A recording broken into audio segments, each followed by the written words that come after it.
has been a hot minute, and let's chat about it. So it's a coffee talk, but I'm just gonna have some sparkling water because it's like 5 o'clock at night, and I don't necessarily think that coffee would keep me up, but like I've had enough caffeine already today, so we're just gonna stick with mango bubbly. Okay, so it's been a few weeks since I've uploaded a video. A lot has happened. I've been super busy getting ready for the release of book 5 in my pen name series, and Phoebe is already being disruptive. Phoebe. I finished book 5 and submitted it to Amazon on Monday night, so I was very happy about that. So now for the rest of the week, I am trying to take a break, but it's not off to a great start because I've already started working on the outline for book 6, as well as working on the City of Fae books. So I don't know how to take a break, really. And like, yeah, that's probably not a good thing. Like, I'm not going as crazy. No, we're not gonna do that. This is her mouse that makes a lot of noise, and we're just not gonna do that right now. I lost my train of thought. I'm not going like super hard, like I'm on deadline, because the next book in the series doesn't come out until the end of January, so I have time. But I would also like to take a week off completely at Christmas because I'm going to Orlando with my sister's family. And I'm gonna bring my laptop basically just for when I'm in the airport and on the plane, but I don't really expect to look at it otherwise. So I want to make sure that I'm at a spot then where I don't have to worry about working. I'm also going to Boston for almost a week in October, and that's gonna be a non-writer trip, so I don't want to count on being able to work at all during that either because I don't want to. And then there's almost a week in November where I don't think I'll be working either, just because I'm doing the Romance Author Mastermind Conference, and the conference is only 3 days, but I don't know. We'll see, because it's also NaNoWriMo, so I don't know. All that to say, I've had a lot going on the last few weeks. I wrote so many words in August. It was crazy how much I was writing at the end there. But the book's all ready to go. It releases next week, and I'm very excited about it. I think readers are gonna love it. So that's kind of the biggest update with my pen name, I think. Other than, like, I guess I'll be writing for Radish Fiction at some point next year. I applied and was approved to their program, and I have an idea for a story that I want to try out over there, which it will probably end up in Kindle Unlimited at some point. I'm also, you know, plotting the spin-off series to the main series that I released for my pen name in the last year, basically. It's crazy to think because I didn't start publishing under my pen name until September of last year, so it hasn't even been a year, and it's crazy. But yeah, so I have that, and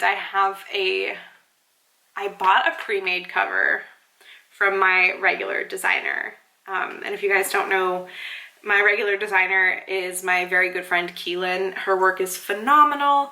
I'll have her information linked down below. I have a coupon code, so if you want to get a pre-made or a custom, you can get a little bit money off.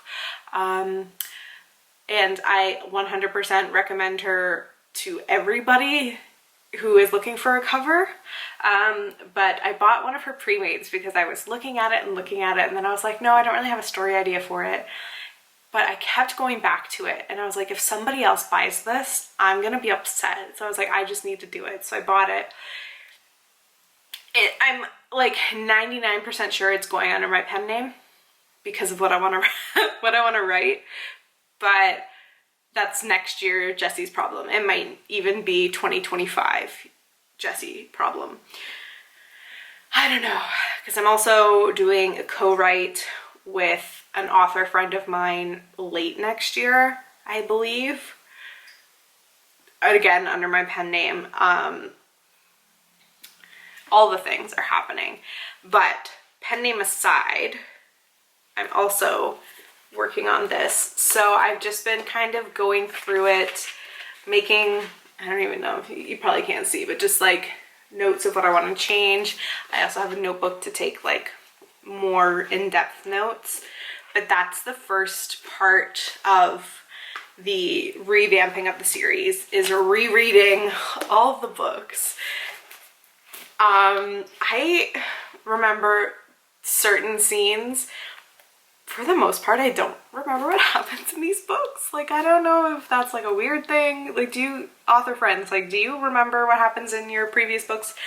It's not that they're that old either. Like, the last one came out in 2020. Well, okay, so the last one came out in 2020. The first one came out in 2018. Yeah.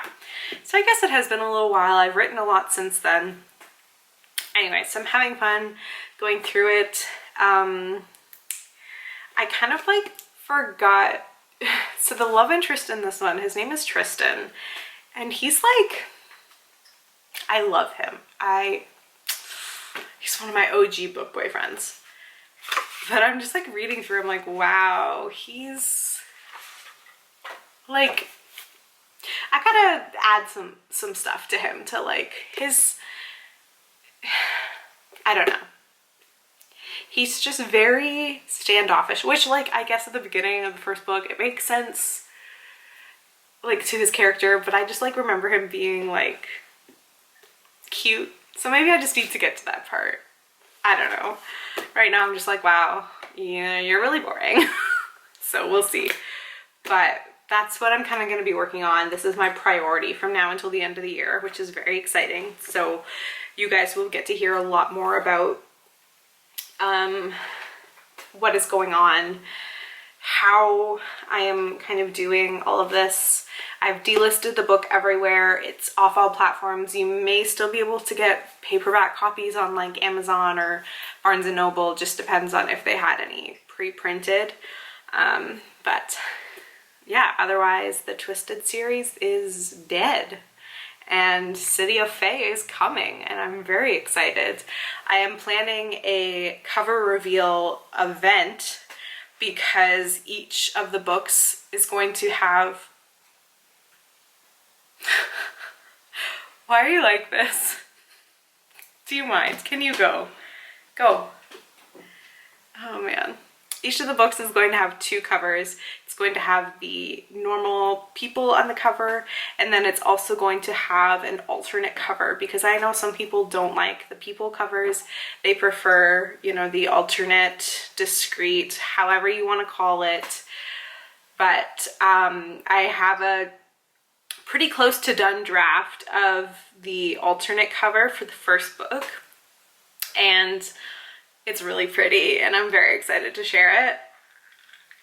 So I'm going to be doing basically a week-long cover reveal event where I'm going to be releasing or sharing a cover every day for like 6 days.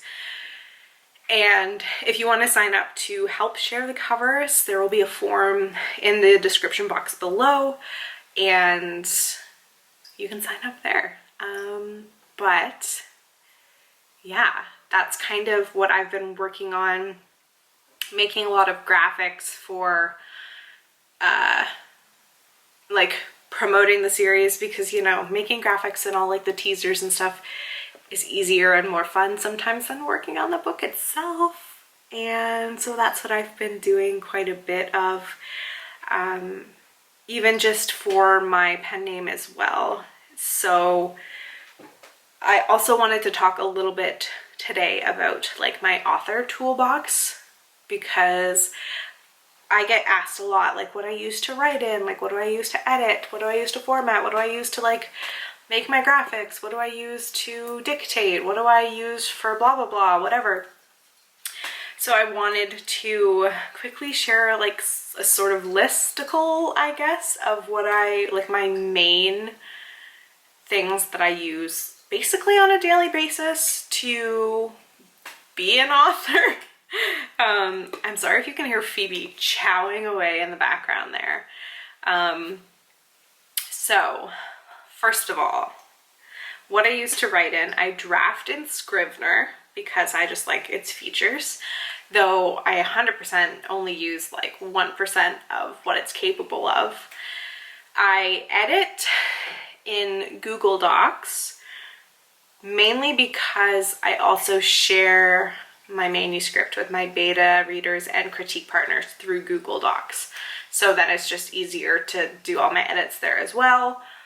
Then export it to a Word document. And then I do my formatting in Vellum, which is a very popular software that has a growing number of options for both like ebook and paperback formatting design. Unfortunately, my MacBook is from 2014, so it is so old now that I can't get the newest Mac OS update, which means I can't update Vellum to get all the like super cool paperback formatting options, and I guess also ebook formatting options with like, they've just really stepped up their game and I can't even utilize it because my computer is so old. So I will likely be investing in a new computer at some point in the next 6 months. But for now, it still works, so that's what I'm using. And then for graphic design, the little bit that I do, both myself and my PA, who I use for my pen name, use primarily Canva and BookBrush. Now, when I first looked into BookBrush a while back, they didn't have as many options, but they have increased their offerings so much that I pretty much exclusively use them from now on. They have a box set creator if you need to create a box set. They have the A+ content creator, which is, if you don't know, on your Amazon sales page, if you scroll down past the information, but just before the reader reviews, it's kind of like 3 bars and you can make like a graphic.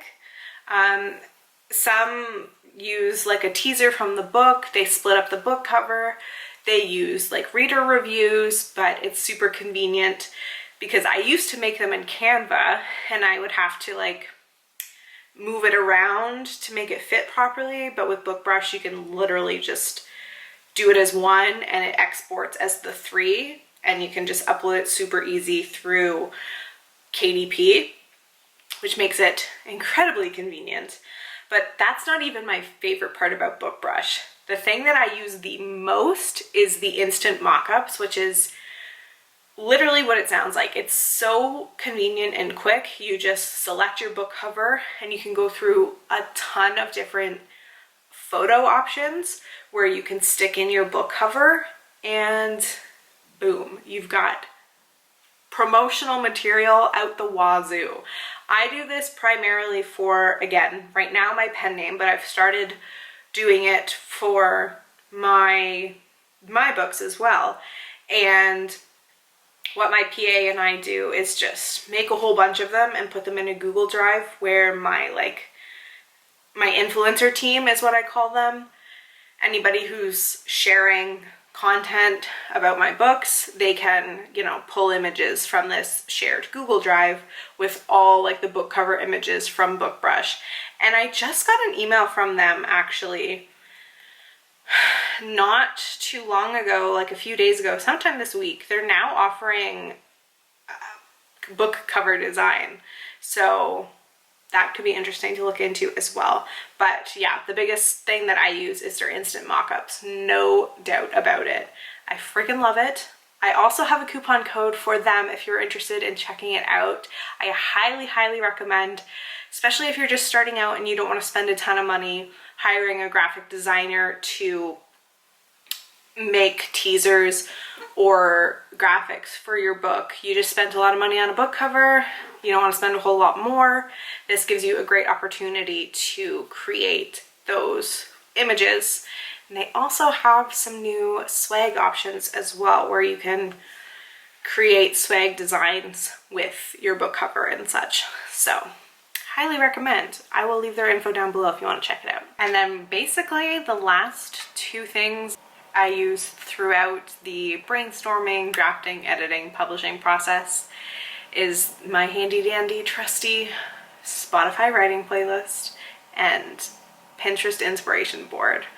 No project for me is ready to even start working on until I have both of those things. Because I've said it before, I'll say it a million more times, I cannot write books without writing playlists for each specific book, because I just pull so much inspiration from music that writing in silence is like the worst thing in the world to me. But I did ask on Instagram and YouTube if you guys had any questions for me, so I did get a couple that I wanted to answer. Okay, so over on Instagram, Maya asked, how do you balance work, health, and writing? Well, I don't as well as I should, and I feel like we can all relate to that. I feel like sometimes I do really well at this. I'm good at the rest, I'm good at taking care of myself, I'm good at the work. The work is never the issue. It's the health and, you know, rest, which I guess is considered health. For me, I always feel like I should be working on something, working towards something, and, you know, if I don't feel like I'm accomplishing something, I don't feel good about myself. Which, is that rooted in trauma? Like, probably. I don't have a psychology degree, but I don't think it takes a professional to know that that could be a trauma response. But it's fine. We're working through it. Not really. That's tough. I feel like everybody is different, obviously. Some people need more rest. Some people need more work. Some people can write books and publish them once a month. There are people that do that. I physically cannot do that when I have a full-time job that is not writing. I just think I'm still learning how to do this, to balance everything. Time management is not necessarily my strong suit all the time. I get the job done. If I have a deadline, I meet it. No questions asked. I guess I just like, I don't want to say I work well under pressure, because I don't like that.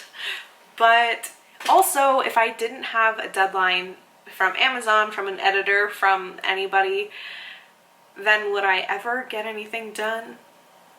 I know a lot of the time people ask me, like my friends and such, oh, like, are you ever going to quit your job and write full time?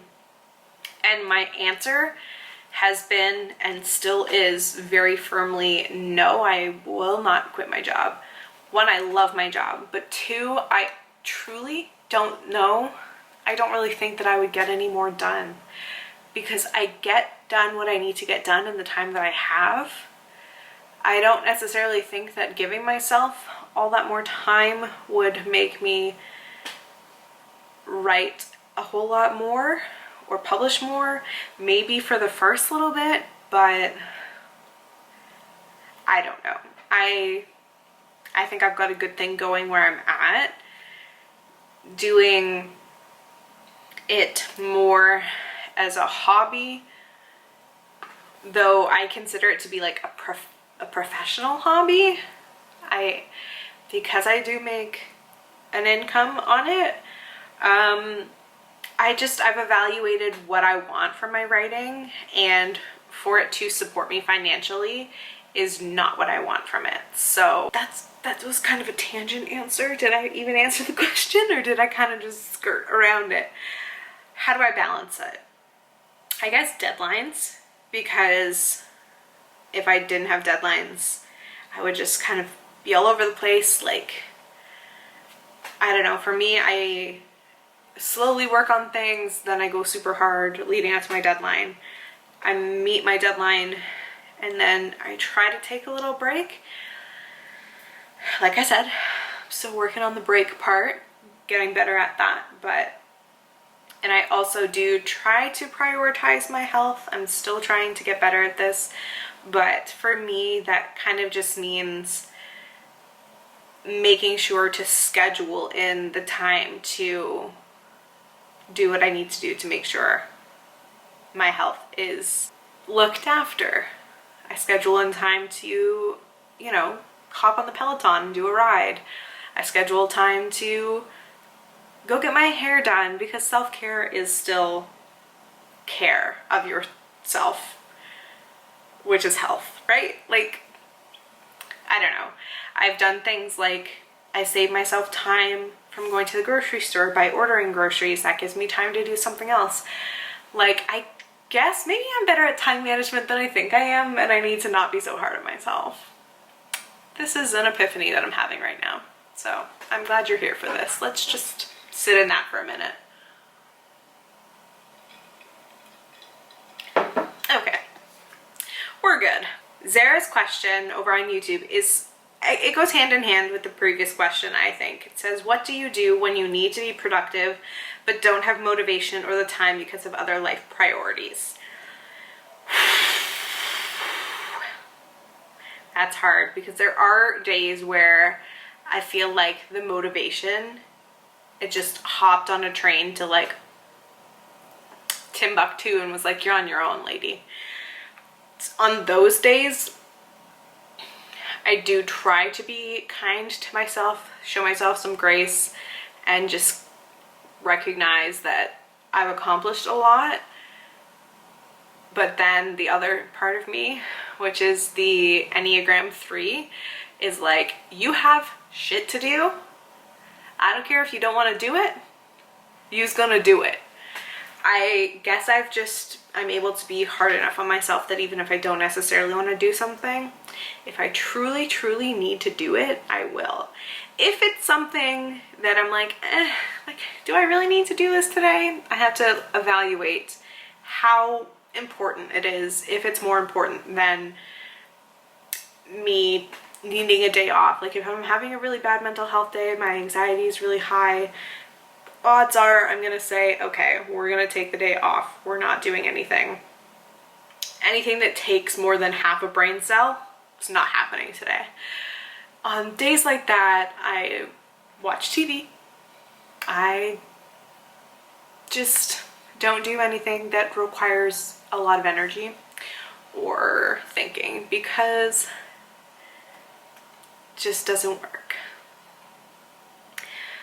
And then I guess the second part of that question about other life priorities is, I find it very important to have a schedule and stick to it as much as possible.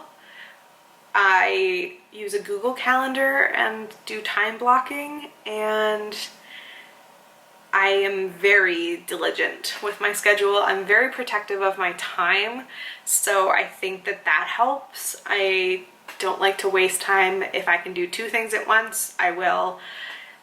I'm just, almost to a fault probably, very aware of how long things take and what I'm doing with my time. So I guess just being more aware of where you're spending your time can help with that. I mean, for me, I got a PA for my pen name because I was spending too much time doing social media stuff that, one, I didn't totally enjoy, and two, the time spent doing that could be better spent writing the books that I was publishing that were making money.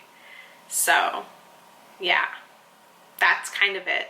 You kind of have to take a step back, evaluate how you're doing things, and decide if moving forward some things need to change so you can get what you want. Or if things are doing good, you're coasting along, you're happy as can be, then you're probably good to go. But that's just my 2 cents. That's kind of what I do. I guess probably in the next episode we'll talk more about these, and hopefully by the next video I will be done at least Twisted Fate and Twisted Gift, which are becoming Taken by the Fae.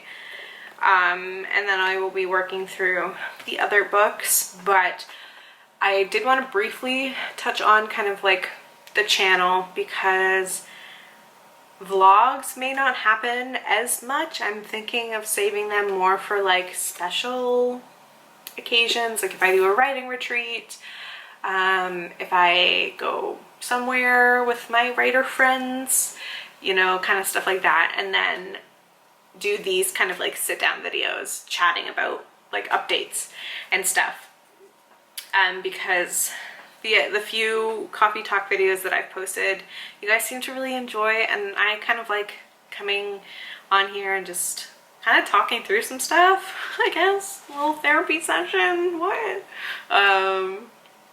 So I might do that going forward.